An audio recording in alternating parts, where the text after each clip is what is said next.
那为什么会挂着这么一根绳子呢？而且感觉是套了一个圈的。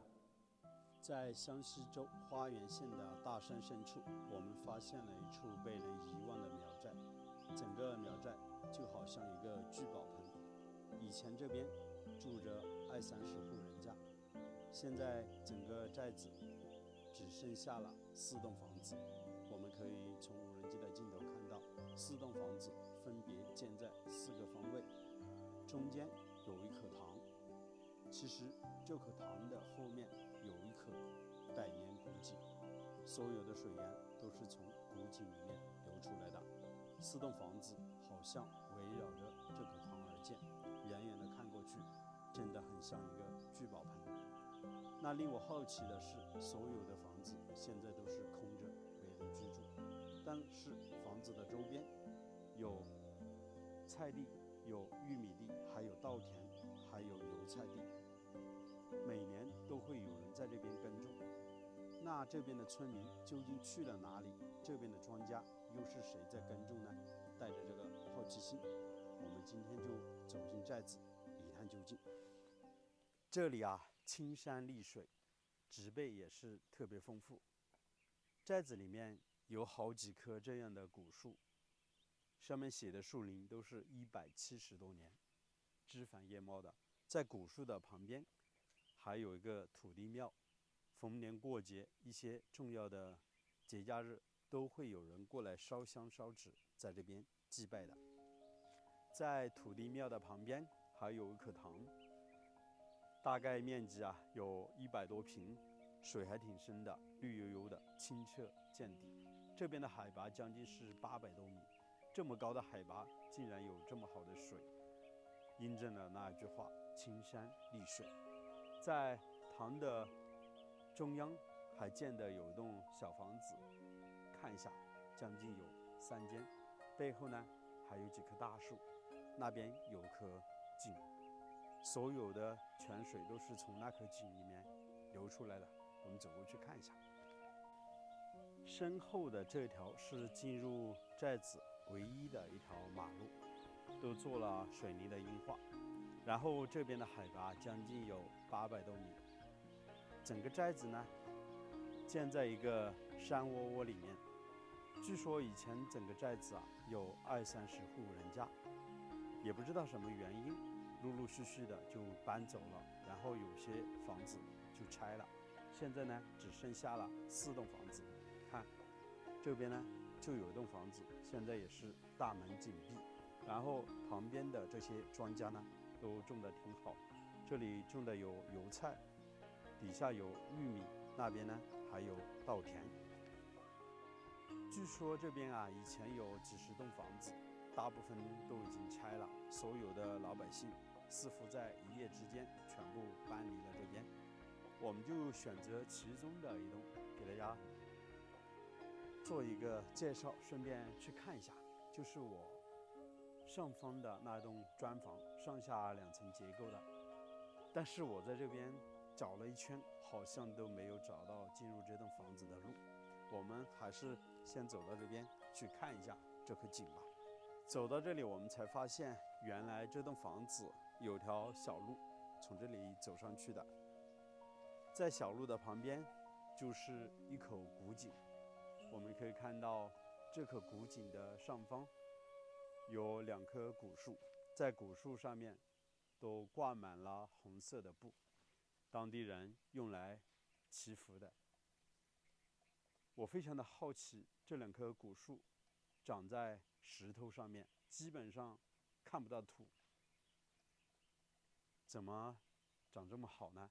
然后这棵井我们看一下，很有这个特点，然后它是像一口嘴巴一样的张开的，特别的狭长，将近宽度呢有2米多，然后它上下高度呢也就20多公分，泉水就从这个石头缝里面流出来，可以看到这边的泉水流的还挺大的，用这个勺子接了1-2秒就接满了。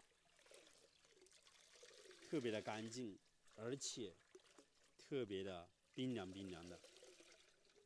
在古井里面，我们发现了很多树根，是不是上面的2棵古树树根呢穿过了石头缝，长到了古井里面？然后这边啊，我们还发现了一个鸭蛋，就在这块位置。顺着小路走上去，我们看一下那栋房子。这条小路可能很多年都没人走了，两边都已经长满了杂草。这些竹子啊，长得比人还高。前一段时间，刚刚才长了竹笋，看这边好多竹笋。要是早一点过来的话，我们可以采点竹笋回去吃呢。在这边啊，我们还发现了一个小房子，然后里面养着一箱野生的蜜蜂。这个蜜蜂啊，飞来飞去的。我在想啊，以前这户人家把房子建在这里，生活条件也挺艰苦的。这一段路啊，挺不好走，又窄。然后这里啊，也是一个老宅基地。房子拆掉了之后，这边呢又给它变成耕地，现在种了一些玉米。房子就在尽头的前方了。我们可以看到，这是一栋上下2层的砖房。整个院子以前都还打上了围墙。这边的一些树呢，已经长了很高，整个院子里面都已经长满了杂草。以前难道他们家的院门就在这边吗？长时间没有住人啊，房子显得特别的破败。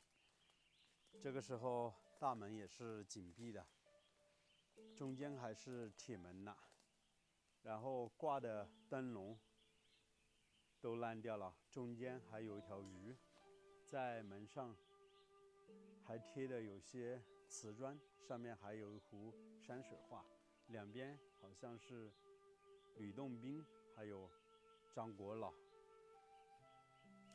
其实从整栋房子的一个建造风格，我们也可以发现，像这样的房子应该是建了有3到40年的时间。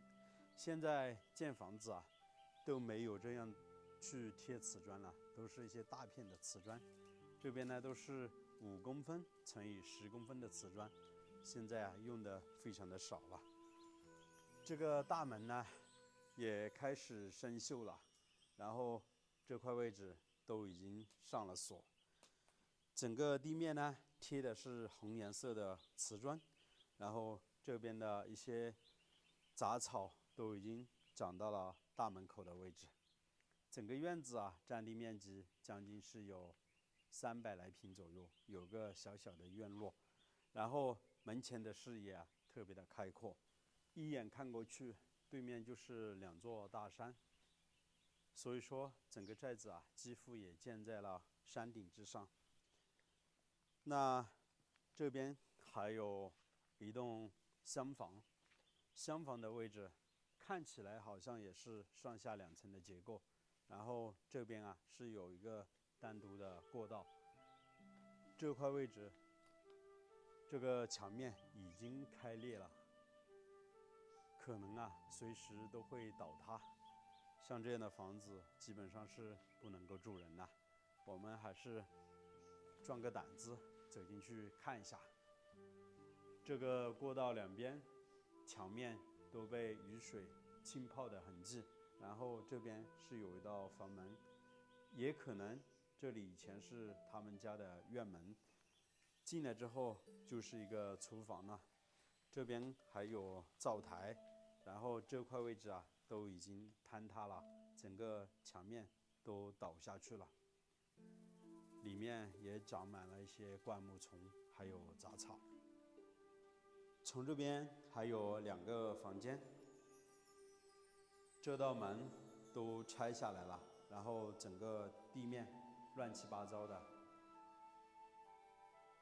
从这里进去还有一道房门，里面又是一个房间。